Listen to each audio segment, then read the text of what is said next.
Your love made a way to let mercy come in. When death was arrested and my life began, ash was redeemed, only beauty remains. And my orphan heart was given a name. My morning grew quiet, my feet rose to dance. When death was arrested and my life began. Oh, your grace so free washes over me. You have made me new, now life begins with you. It's your endless love pouring down on us. You have made us new, now life begins with you. Release my chains, I'm a prisoner no more. My shame was a ransom he faithfully bore.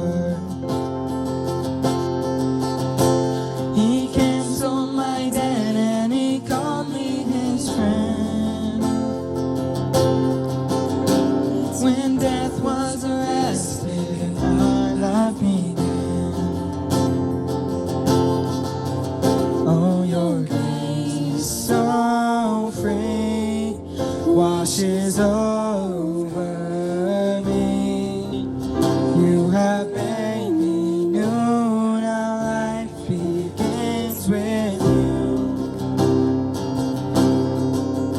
It's your endless love pouring down on us.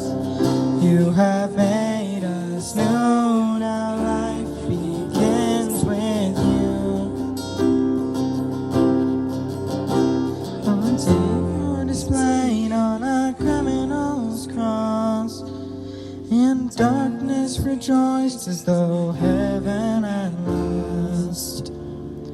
But then Jesus arose with our freedom in hand. That's when death was arrested and my life began. Oh, your grace so free washes over me. You have made me new, now life begins with you. It's your endless love pouring down on us. You have made us new, now life begins with you. We're free, free, forever we're free. Come join the song of all the redeemed. Yes, we're free, free, forever, amen. When death was arrested and my life began. Oh, we're free, free, forever we're free.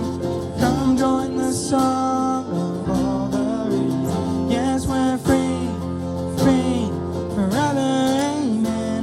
When death was arrested and my life began. When death was arrested and my life began. That's when death was arrested and my life life began.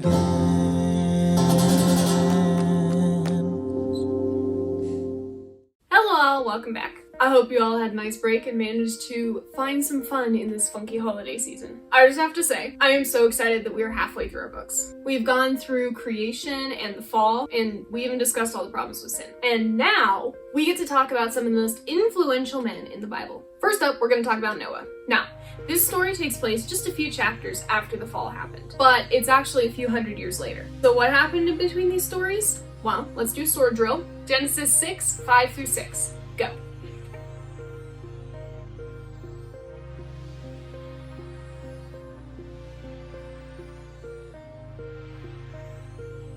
But let me give you the TLDR of everything that happened up to this point. So, Adam and Eve had a ton of kids. And these kids, like Adam and Eve, were sinful. So they did a lot of messed up stuff. For example, Cain killed his brother Abel because he was jealous. And then, it says that the sons of God started marrying the daughters of men and having kids. Now, we don't know exactly what this means, but it could mean that angels were marrying humans. And, because of this, it says that there were superhumans on Earth, like giants and renowned men of old. So, now let's read Genesis 6, 5 through 6. Then the Lord saw the wickedness of men was great in the earth, and that every intent of the thoughts of his heart was only evil continually. And the Lord was sorry that he had made man on the earth, and he was grieved in his heart. Ugh, how sad is it that God was sorry he made mankind. Thankfully, God wasn't ready to give up on mankind. So let's skip down to Genesis 6, 9 real quick. This is the genealogy of Noah. Noah was a just man, perfect in his generations. Noah walked with God. So there was a man named, I almost said Moses. So there's a man named Noah, and he was just an ordinary man. But what made him special is that he walked with God, and he listened to God instead of society around him. So God chose to save humanity through Noah. The world was so corrupt with evil that God had to squash out all of the evil. And you're all probably familiar with the story of Noah. God called him to make an ark, and he spent hundreds of years building it. And when he was done, God brought 2 of every kind of animal to Noah to save on the ark with him.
When the time came, Noah and his family got onto the ark, and God closed the door.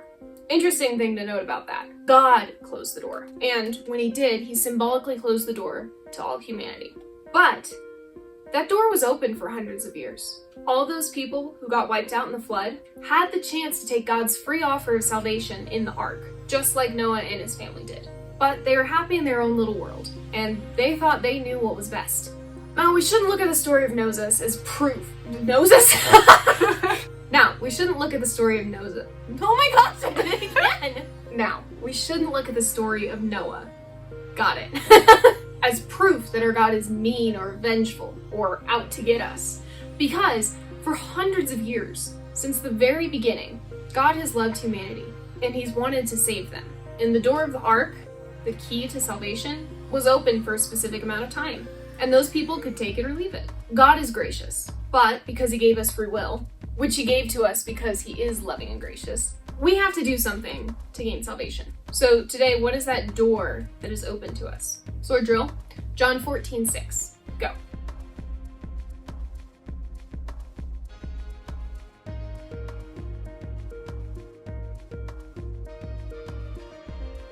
Jesus said to them, I am the way, the truth, and the life. No one comes to the Father except through me. So today, for you and me, that door to salvation is Jesus and belief and trust in him. And the door won't close in hundreds of years. It will close in 70 to 80 years. Salvation is open to us as long as we're alive, but we have to choose it. So Noah and his family listened to and trusted God. And when it was time for judgment, God shut the door to save them and the flood began. And the flood lasted a really stinking long time. And through it, Noah and his family had to trust God. They had to rely on him for their hope and strength. Talk about a long period of isolation. And when the floodwaters finally receded and they're allowed to exit the boat, Noah and his family were the only people left on the earth. God promised to never flood the earth with water again, and he even put a rainbow in the sky each time it rains to remind us that he won't. Now here's how this applies to us today. God used a small group of people to change the world. These people trusted and followed God.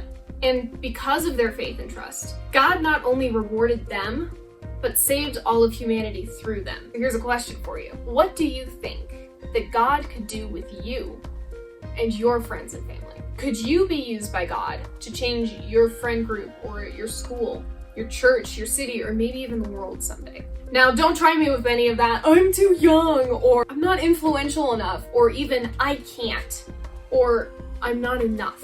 Those are lies from the devil. Hands down. You can change the world with God. Noah couldn't have saved all those animals and his family on his own, but with God, he could. And he did. Need more modern proof? Take a look at Awana for a second. Awana has changed the world. There are Awana clubs all across the world where kids and teens are hearing about God for the first time right now. And those kids and teens may eventually become Christians, which means they took God's offer of free salvation before their doors closed. And that's all possible because of Awana.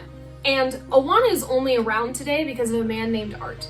He was someone who walked alongside God, and God helped him set up the Awana program. And then God grew the Awana program into an international company that reaches millions of people. See, God has a funny habit of using small groups of people, or even just one, as we'll see a little bit later today, to change the world. The key to being used by God is to be available. Follow him, and he will do amazing things through you.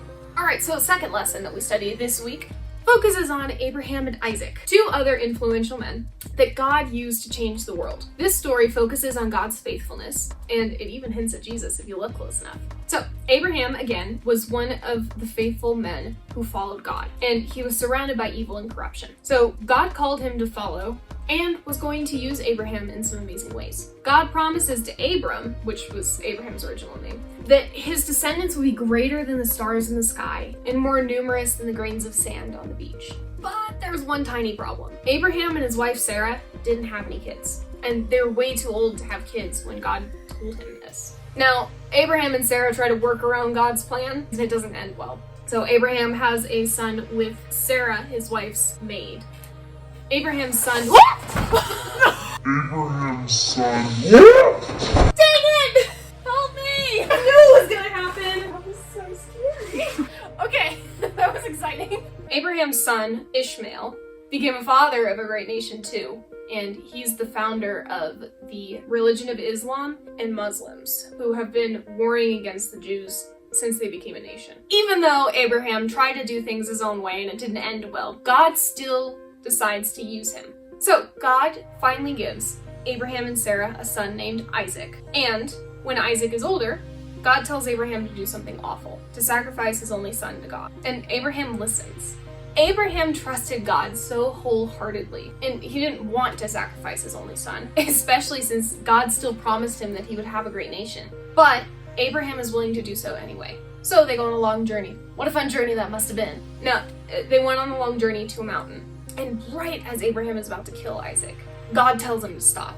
Abraham has proven that he trusts God with everything and that he loves him. And so God provides another sacrifice. Interestingly, not only do we have a tie to Jesus in the whole sacrificing their only son because of love, but Many scholars believe that the hill that Abraham sacrificed Isaac on, or was going to sacrifice Isaac on, is probably Golgotha. Recognize that name? Golgotha is the same hill that Jesus was crucified on a few hundred years later. Wow. Again, we can clearly see that God had a rescue plan from the very beginning, and he was showing everyone that he had this plan through people like Noah and Abraham and Isaac.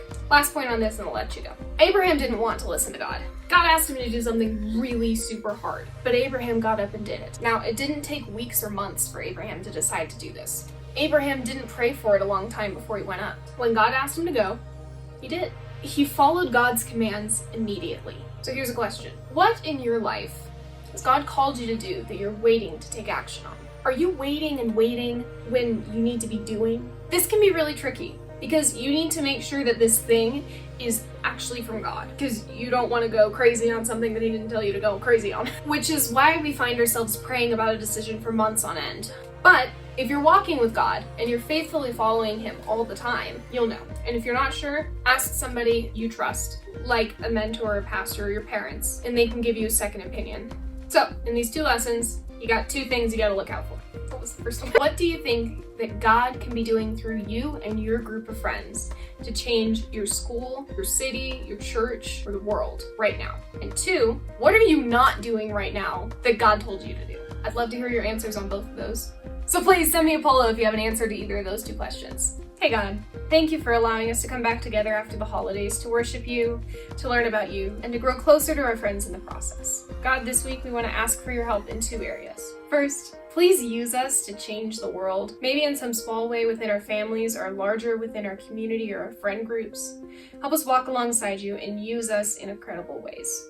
Second, if you're asking us to do something right now, no matter how difficult or scary it is, please give us the strength to do it and remind us that we can't do it alone. In your name we pray. Amen. Love y'all, and I'll catch you next time.